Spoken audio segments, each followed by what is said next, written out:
The following is a special presentation of Conifer Radio, our continuing series of Conifer Podcast. Conifer Podcast presents the true life stories of our Conifer, Bailey, and US 285 corridor residents, their remarkable contributions to our community, and their encouragement to us all. We continue this week with Miss Ina Marlowe and Mr. Bill Bruner of the Bailey Theater Company with part one of a two-part podcast recording from June of 2021. Conifer Radio recognizes Bill and Ina for their work to build and sustain the Bailey Theater Company through an unprecedented year 2020, and to bring professional live theater to Bailey and the Platte Canyon area. Conifer Radio listeners, we are here live in mobile studio with Miss Ina Marlowe and Mr. Bill Bruner of the Bailey Theater Company. Ina comes to our mountain community with an incredible background in theater, and Bill is very well known to many of us and has been the driving force in the creation of the Bailey Theater. Ina, Bill, welcome to Conifer Podcast. Yay, thank you. Thanks, Mark. Well, let's jump right into it. And along with our listeners, we'd like to know what the Bailey Theater Company is and how it became a new nonprofit in the US 285 corridor.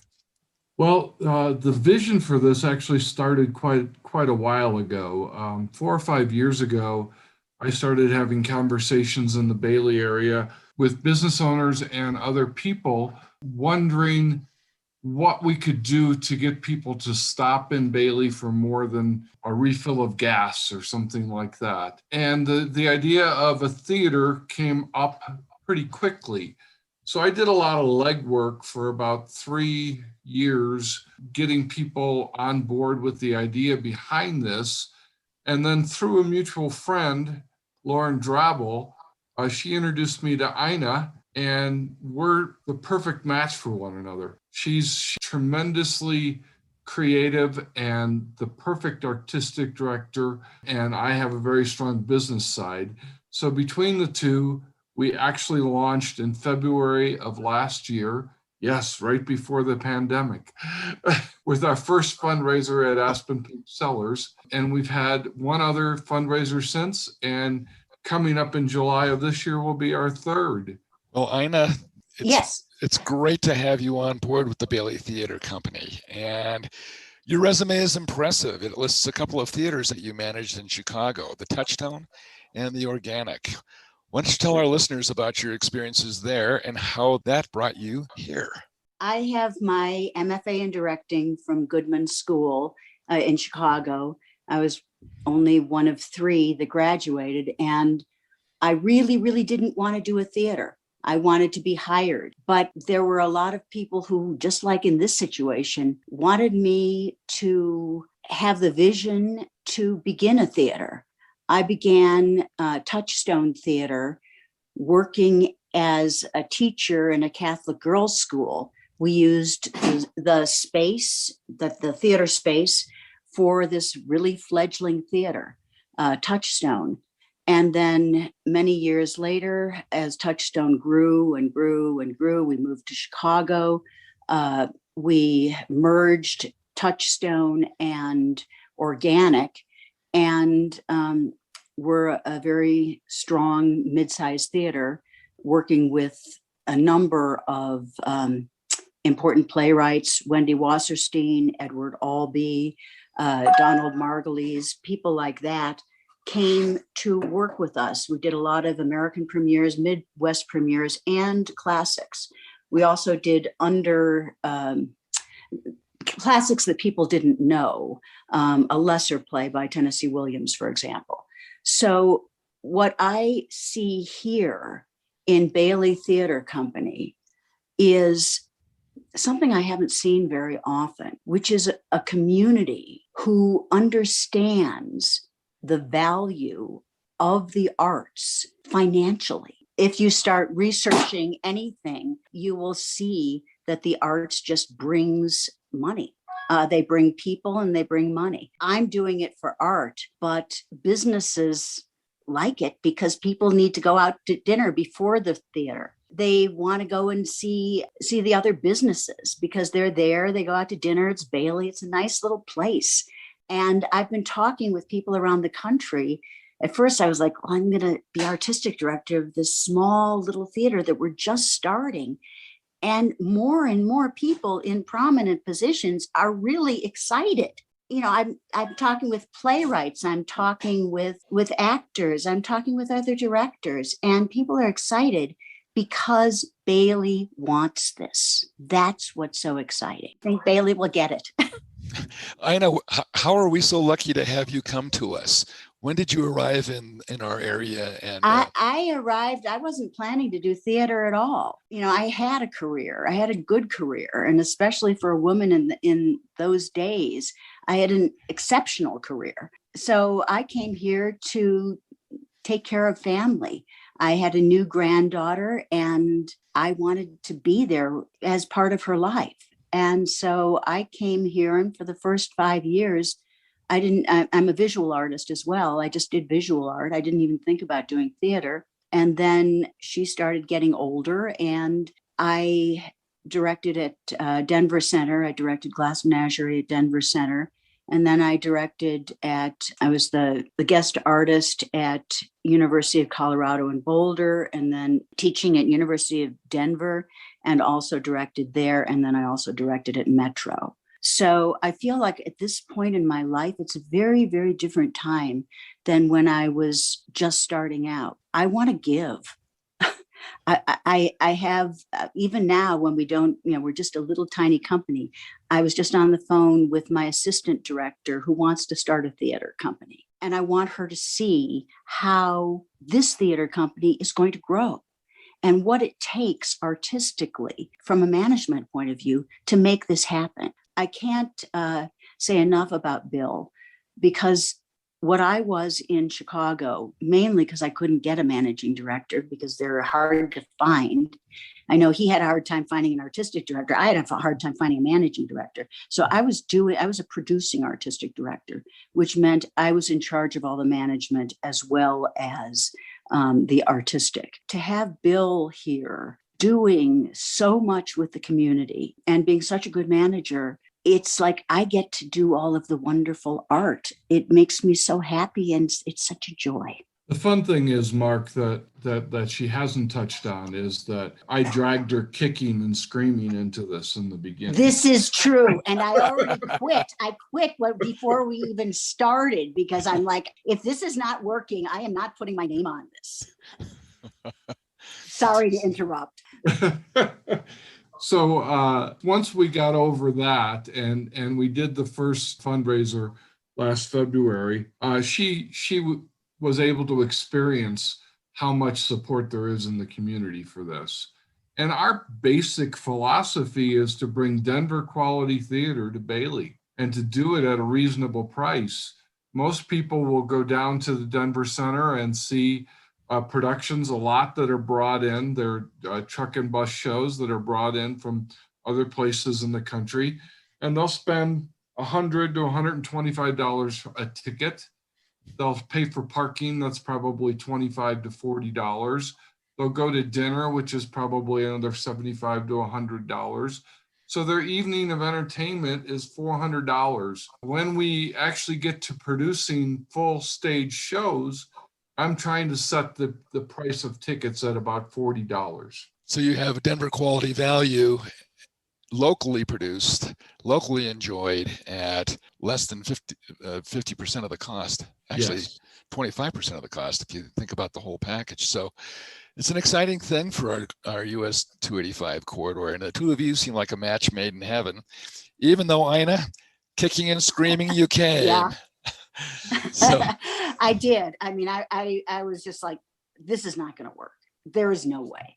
And once I saw what he was doing and truly the amount of support and excitement, I thought, well, maybe. And every single time he's doing it, it's like better and better and more real. And I just love it. It's very exciting. And I love, the other thing I wanted to say that I love doing, I love mentoring. I've always had students working with me, everywhere from college to junior high, even, to watch me, because I think it's important that people know how this is done. I just feel like it's something that if you're fortunate enough to have this talent and have this opportunity, you need to share it. I want it to go on. I'm planning to get everything set to keep it going, and then hopefully find younger people to keep it going forever. And they'll find younger people, because I want it to be a place where we bring people together. There's been too many getting all upset about little things, and we all have the same values. We want to be together in goodness.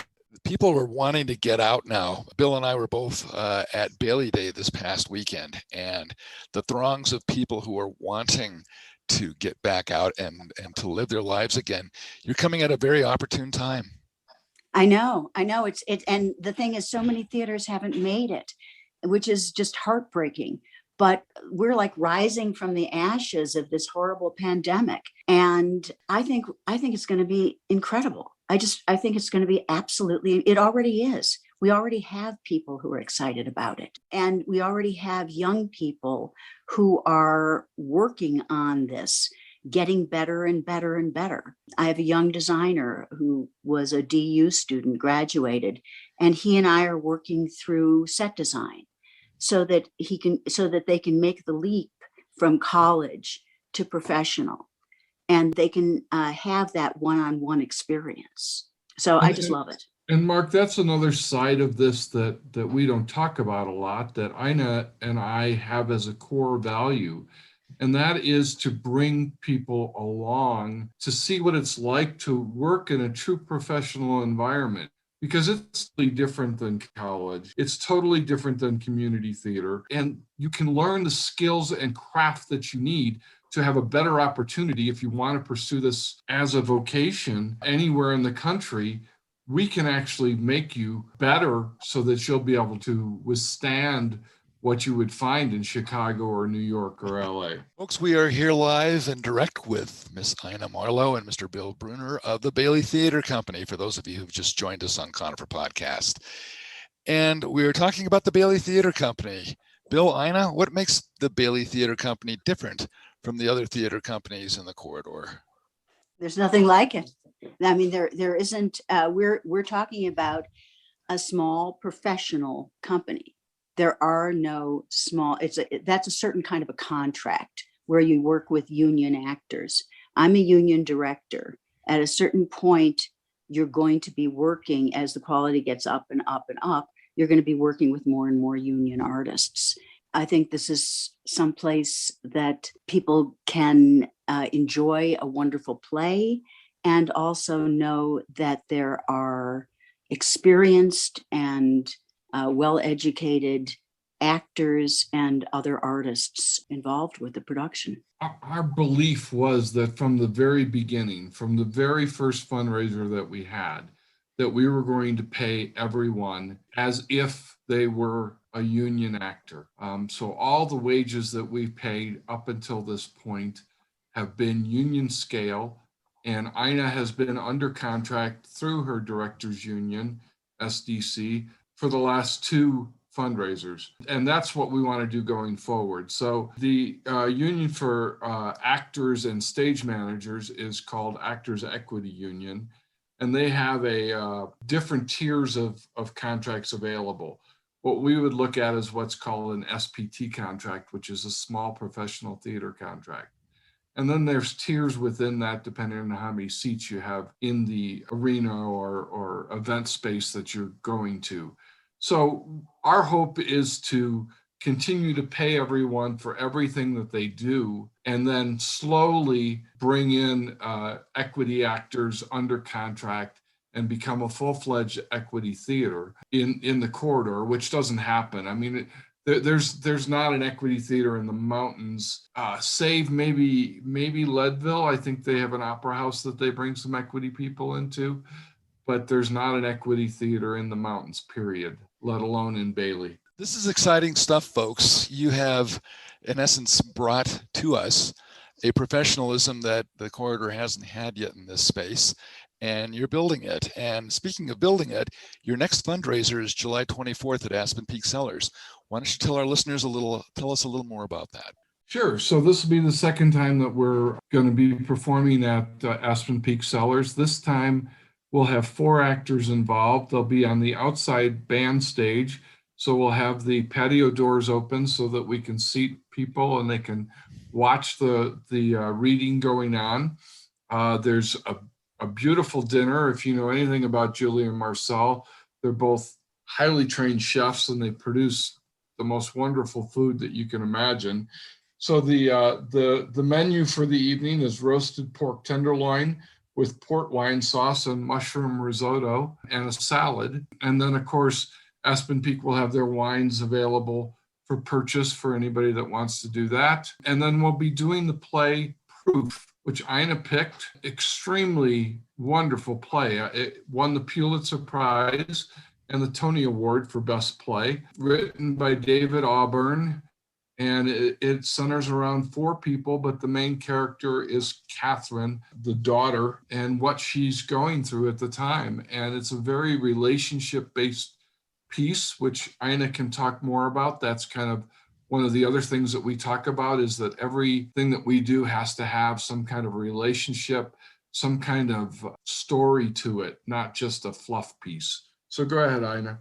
Yeah, Proof is a wonderful play. It's a play, again, about relationships, but its kernel is love. It is a daughter reconciling her father's aging and her father's eventual death. It is, how am I impacted by my parents? So it's a universal story. It's one I know that, having taken care of my father in his final years, I certainly know very well. And I would imagine that many, many of your listeners know it as well, and how much love there is and how much struggle. It's going to be a wonderful evening. I'm really looking forward to working on the piece. You'll remember Rihanna, those of you who have been to the readings before, we only had 2 actors, Rihanna and Eric. With every production, what I'm trying to do is add more. This production we have, instead of 2 actors, Bill has to pay for it, right? This production, instead of 2 actors, we have 4 actors. I've also brought in set and costumes. So when you direct a play or when you work on a play, you don't start with the actors, you start with design. And although we don't have a space at this point, I thought it would be a good thing for the audience to see how we start with design. So we'll have a model of what the set would be like. What I decided to do is, each one of the readings that's coming up, I'm having the designer work with a different kind of set.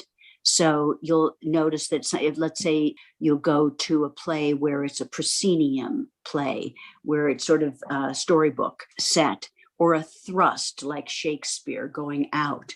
So this one, he is working with a proscenium set. A thrust set. And the next one, he'll be working with a proscenium set.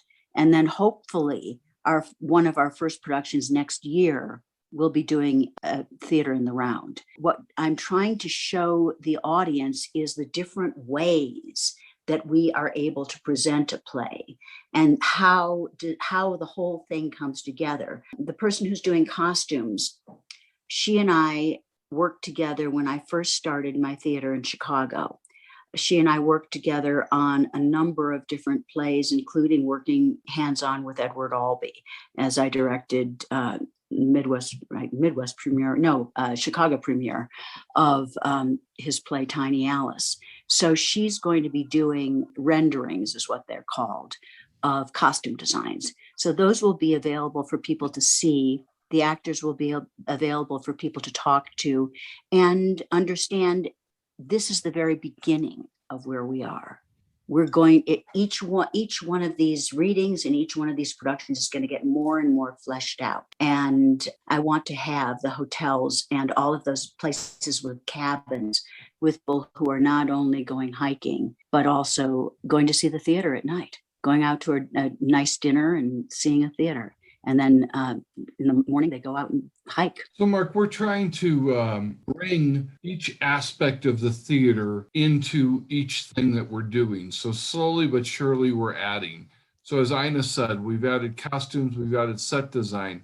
So people can see from the drawings that we're going to have available for people to look at the idea of what this would be like if we did a full-scale production of it. Well, you're developing a destination experience in Bailey, and that's kind of exciting, such that when people come visit, they have things to do during the day, and then they have an evening experience that they'll remember the rest of their lives. Since Bailey is such a tight-knit community, why don't you talk a little bit about how those of us in the corridor have responded to having a professional theater in town? What's the reception been like?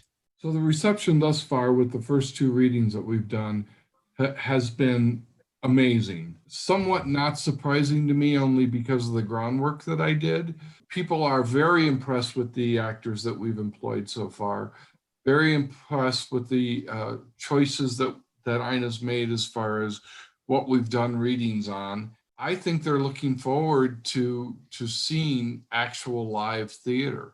And what I found was a diverse community that has had a lot of different experiences. There are people who have grown up here, and then there are people who have come here from all over the place, who have a wealth of experience and a wealth of personal experiences that they are able to bring to the play. I was sort of blown away, actually. I didn't expect it. I didn't expect this kind of reception, but the kind of reception that we got and the community behind it is what gives me confidence that this theater will actually happen, and not just happen with readings, but happen with 3 or 4 productions a year ongoing. And so that long after all of us are talking, someone will figure out how to do this podcast and they'll say, oh my goodness, all those years ago, this is what you thought. And here we have this jewel in Bailey that people come to. You know, think about Stratford, Ontario. Think about some of those other destination places where they never thought, they couldn't get anyone to come. And then they started doing theater. And people now, you know, there's like tea houses, there's restaurants, there's all kinds of stuff, you name it. I'm not saying, you know, like overdo it, because I think part of the charm of Bailey is so. I think, and I've been here for 10 years. I know that's not nearly as much as a lot of people, but it is 10 years. I think it's going to work, and I think it's going to be hopefully a legacy that Bill and I can leave for the community. Well, there's a key aspect in what you folks are doing that has to do with quality, and it seems to be that quality is a keystone in the building of your theater. Talk a little bit about, Ina, harkening back to what you just said about the way this is developing, how quality figures into that, and what then you build upon from that. I can't do anything that isn't quality. I'm sorry, but that's like, I can't. You know, I was a member of the Directors Union a long time ago. Every single thing I try to do, no matter how small, I put the same care into. It's who I am as an artist. I don't know how to not do it that way. So I in a way, I don't know how to not do quality, because it's just how I am. It's interesting, Mark, because our first coffee that we had together, in the first 2 minutes, quality came up. And it was a keystone for each of us, that if we're going to do this, we're going to do it right, and it's going to be high quality, something people can count on to come and see and spend their money and know that they're going to get something worth the value of what they're spending. From the very beginning, a couple of years ago when we first started talking about this, it's been the cornerstone of what we believe. And we will never, as Ina says, you know, when we pass this theater on, we will never allow it to be anything but quality. And quality keeps changing, you know, because what one does as an artist is always try to be better. So everything that you do, you look at and you say, how could I have made that better? What choices could I have made that would have elevated that further? And it's a mindset you can't help. This profession is exceedingly difficult. it's exceedingly difficult to get work at all. And if you're going to be able to be employed, sort of the level I've been fortunate to be, everyone is A+. And it's a matter of how to get A++, how to get A+++. What can you do? You're constantly trying to be better. You're constantly reviewing what you've done and where the flaws are. You're challenging each member of the company, actor or designer or stage manager or anyone. How can we make this better? So it isn't static. It's constantly moving. Well, folks, we have a fundraiser coming up here on July 24th. How can people get tickets to this event? So the easiest way is to go to our Facebook page, which is BTC Bailey. There's a link there for the tickets, or they can give me a call at 720-463-1023. We're using Eventbrite, who we've used before for these events for right now. Tickets are $50, which includes your meal and the reading. We only have a very limited number of tickets available because of the size of the winery. Well, Conifer Radio listeners, on behalf of Conifer Podcast, Conifer, Bailey, and our US 285 corridor residents, we're here to recognize Ina Marlowe and Bill Bruner of the Bailey Theater Company, and for your good work on our new nonprofit theater, our professional theater here in Bailey, Colorado. And this is part one of a two-part Conifer Podcast series. We're going to be featuring and continuing part two on Conifer Podcast with both Ina and Bill on Wednesday, July 14th. So you'll want to make certain you go to www.coniferradio.com. And on Wednesday at 5 o'clock, July 14th, we'll be featuring Ina and Bill again. Once again, Bill, could you repeat how folks can get in touch with you? Just one more time. Facebook is BTC Bailey Theater Company, so BTC Bailey, and on there's a link for tickets, or there's a link to discuss anything you want with us, or you can give me a call at 720-463-1023.